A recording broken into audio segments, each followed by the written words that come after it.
Hi అండి, welcome to my channel. నేను మీ Rajeshwari. Today ఈ సొరకాయ కర్రీ అయితే చేద్దాం అనుకుంటున్నాను. అందుకోసం నేను సొరకాయని అయితే జోక్కున్నానండి. ఇది 3/4 కేజీ ఉంది కాబట్టి గ్రీన్ చిల్లీ అనేది ఒక 150 గ్రామ్స్ అనేది పడుతుంది.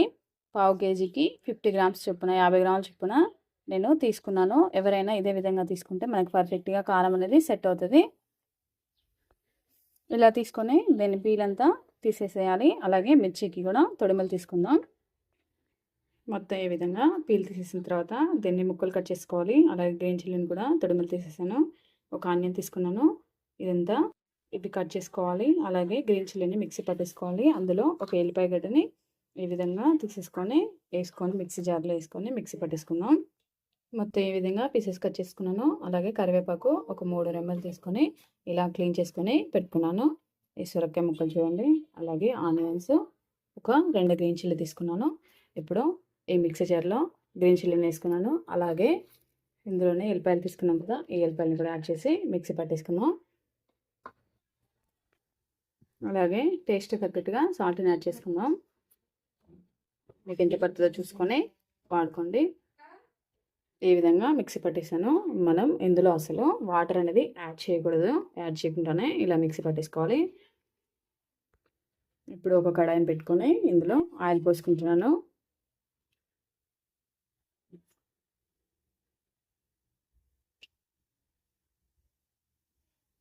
పీసెస్ని బట్టి ఆయిల్ని యూజ్ చేసుకోవాలి. ఆయిల్ హీట్ అయింది. ఇందులోకి జీలకర్ర యాడ్ చేద్దాం. అలాగే కరివేపాకు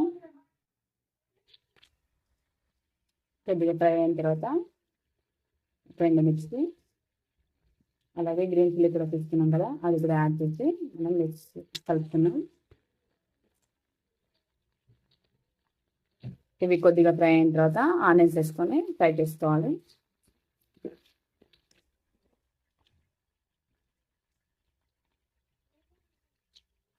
ఇప్పుడు ఇందులోకి ఆనియన్స్ యాడ్ చేస్తున్నాను. ఈ విధంగా ఫ్రై అయిపోయిన తర్వాత పసుపుని యాడ్ చేయాలండి. ఇది పచ్చికారం కాబట్టి ఎక్కువగానే పడుతుంది. ఈ విధంగా వేసుకున్న తర్వాత మనం కలుపుకొని ఇందులో గ్రీన్ చిల్లీ కారం చేసాం కదా, మిక్సీ పట్టేసాం కదా, అది ఇందులో వేసుకొని బాగా పచ్చివాసన అంతా పోయేంత వరకు బాగా ఫ్రై చేయాలి. ఈ విధంగా ఫ్రై అయిపోయిన తర్వాత ఇందులోకి పచ్చికారాన్ని యాడ్ చేస్తున్నాను.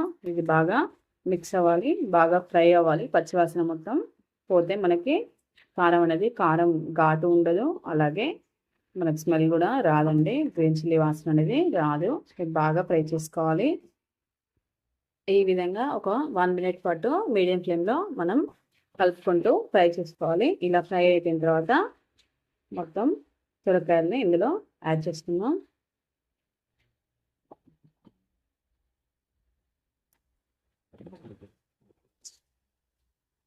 ఇలా వేసుకొని మొత్తం బాగా కలుపుకోవాలి. ఈ విధంగా కలిపిన తర్వాత మూత పెట్టేసి ఒక 3 మినిట్స్ పాటు మీడియం ఫ్లేమ్లో బాగా కుక్ కానివ్వాలి. ఇవి మనం కర్రీస్ అంటే ఇలానే చేయాలి అనేది ఏమి ఉండదండి. మనకి నచ్చినట్లు చేసేసుకోవచ్చు. నాకైతే ఆయిల్ సరిపోయింది. ఒకవేళ మీకు ఆయిల్ సరిపోకపోతే కొద్దిగా యాడ్ చేసుకొని మూత పెట్టేసి ఒక 3 మినిట్స్ పాటు బాగా కుక్ కానివ్వాలి. అదే మీడియం ఫ్లేమ్లో ఒక 3 మినిట్స్ పాటు ఫ్రై అయిన తర్వాత మూత తీసి చూపిస్తాను చూడండి. ఆయిల్ అనేది ఇంక్రీజ్ అయింది. అలాగే వాటర్ కూడా మనకి ఇంక్రీజ్ చూడండి. ఇప్పుడు కొద్దిగా సిమ్లో పెట్టుకొని మనం కలుపుకోవాలి. ఇప్పుడు మనం టేస్ట్ చేసుకొని సాల్ట్ ఏమైనా తక్కువ పడితే వేసుకోండి. నాకైతే కొద్దిగా తక్కువ పడింది కాబట్టి నేనైతే యూజ్ చేస్తున్నాను. ఈ విధంగా కలుపుకున్న తర్వాత మూత పెట్టేసి ఒక 3 మినిట్స్ పాటు మీడియం టు లో ఫ్లేమ్లో మంటను చేసుకొని బాగా ఉడికించుకోవాలి. సొరకాయ కర్రీ కాబట్టి త్వరగానే ఉడుకుతుందండి. చూడండి, ఇది ఇప్పుడు ఒక 4 మినిట్స్ అవుతుంది. 4 మినిట్స్కే ఈ విధంగా ఉడికింది కదా, దీన్ని సిమ్లో పెట్టేసి ఒక 3 మినిట్స్ పాటు ఉడికిస్తే సరిపోతుంది. చూడండి ఫ్రెండ్స్, కర్రీ అనేది ఎంత బాగా ఎంత పర్ఫెక్ట్గా ఉడికిందో. మ్యాక్సిమం ఒక 10 మినిట్స్ కంటే ఎక్కువైతే పట్టదండి సొరకాయ కర్రీ కాబట్టి. ఇందులో వాటర్ యాడ్ చేయని అవసరం లేదు. సొరకాయ అనేది వాటర్ అనేది వస్తుంది కాబట్టి. చూడండి, ఈ విధంగా ప్రిపేర్ చేసుకొని మీరు కూడా గ్రీన్ చిల్లీ మాత్రం సొరకాయకి ఏ కర్రీకైనా ఒక 1/4 కేజీకి ఒక 50 గ్రాముల గ్రీన్ చిల్లీ తీసుకొని యూజ్ చేసుకుంటే పర్ఫెక్ట్గా కర్రీ అనేది సెట్ అవుతుంది. వీడియో నచ్చినట్లయితే లైక్ చేయండి, షేర్ చేయండి, సబ్స్క్రైబ్ చేసుకోండి. Thanks for watching my channel.